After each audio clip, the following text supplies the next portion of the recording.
Ang mga vitamins ay may vital role yan para sa ating mental health. Hindi kasi kayang gumawa ng katawan natin ng vitamins, kaya dapat nakukuha natin ito sa ating kinakain o sa pag-inom ng supplements. At kung hindi sapat ang vitamins na nakuha natin sa pang-araw-araw, ay pwede itong magdulot ng mental health issues. So may mga iba't ibang klase ng mental health issues. At hindi naman ibig sabihin na may mental health issue ka ay nasisiraan ka na ng bait. Pwedeng naapektuhan ng ating mood, yung tipong feeling mong madalas kang irritated o di kaya naman sobrang excited. Pwede rin namang maapektuhan ang capability mo to think, yung ating behavior, yung capability mo na makapag-focus sa isang bagay at napakarami pang iba. Para malaman mo kung meron kang mental health issue, syempre, need mong magpakonsulta sa isang psychiatrist kasi we are capable to diagnose kung anong specific na condition yung meron ka.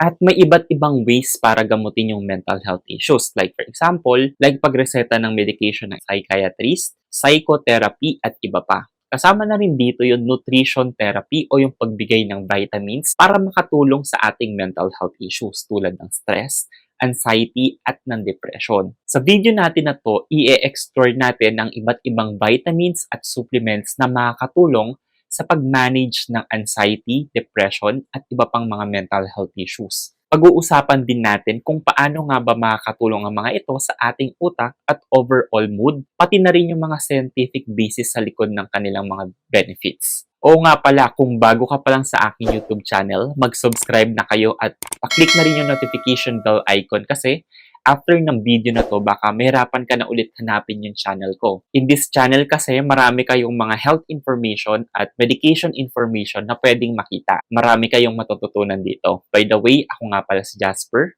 I am not a medical doctor pero expert ako pagdating sa mga gamot dahil ako ay isang registered pharmacist. First off, it's really important to note na hindi sapat ang vitamins at supplements lang para sa ating mental health. Kailangan pa rin ng tamang diet, regular exercise, sapat na tulog at healthy lifestyle. Pero ang mga vitamins at supplements na to ay maaaring makatulong bilang support sa ating mental health journey. So ano nga ba yung top 5 vitamins para sa ating mental health? So unang-una na dyan ang vitamin D. Ang vitamin D ay isang fat-soluble vitamin.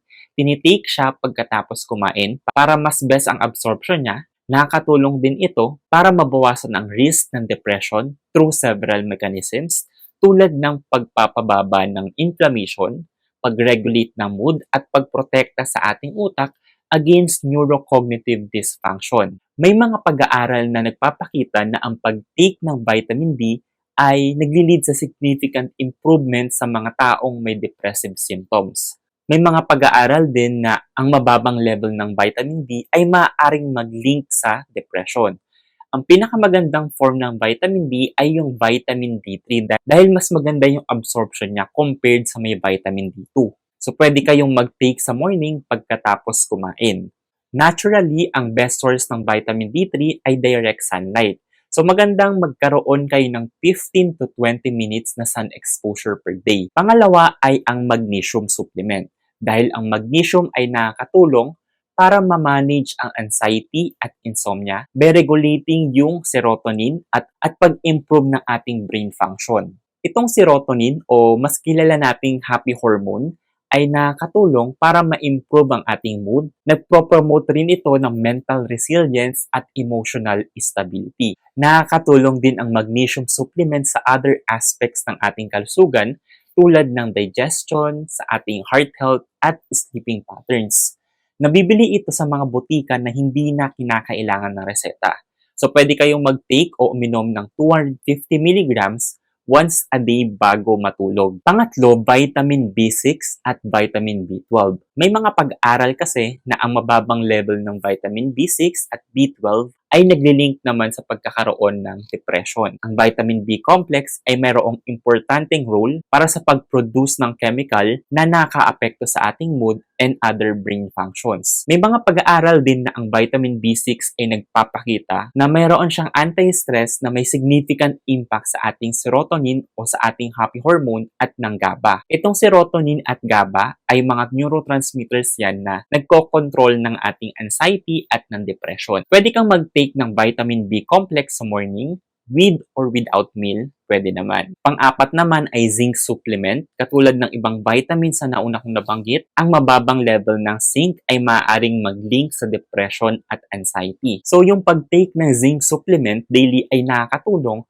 para mag-improve yung ating anxiety at yung depressive symptoms. Pinaka-most effective ang absorption ng zinc kung iinumin mo ito at least 1 or 2 hours pagkatapos kumain. Pero if ever na nakaka-experience ka naman ng pagsakit ng sikmura or hindi mo na talaga tolerable yung stomach upset dahil sa pag-take ng zinc supplement, ay nire-recommend na inumin na lang to after meal. Actually, itong unang 4 na vitamins na nabanggit ko ay kadalasan magkakasama naman yan sa isang multivitamins. Pero kung bibili kasi kayo ng multivitamins, medyo may kababaan talaga ng mga dose na available sa kanila, unlike kung bibilin mo sila ng magkakahiwalay. Hiwalay yung vitamin B complex, hiwalay yung zinc, hiwalay yung vitamin D. So, choice nyo naman if multivitamins o magkakahiwalay na vitamins yung bibili nyo. Although, yung multivitamins ay mas cost-effective kasi siya.